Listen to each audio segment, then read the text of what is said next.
ketchup nabamenya baritoye ese ikibazo nuko twitoye tukanatsinda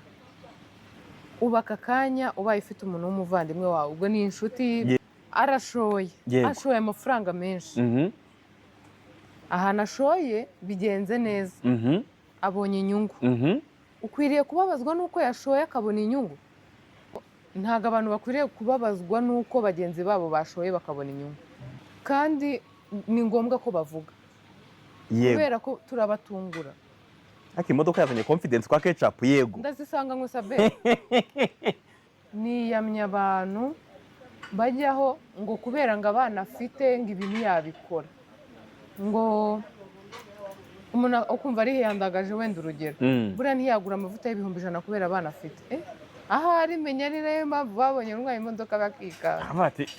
buriya baravuga turiya ntago ya buriya bavuga bati se mfite umwe yansajije ati nimba twashoye uriya ntiyashora kubera abana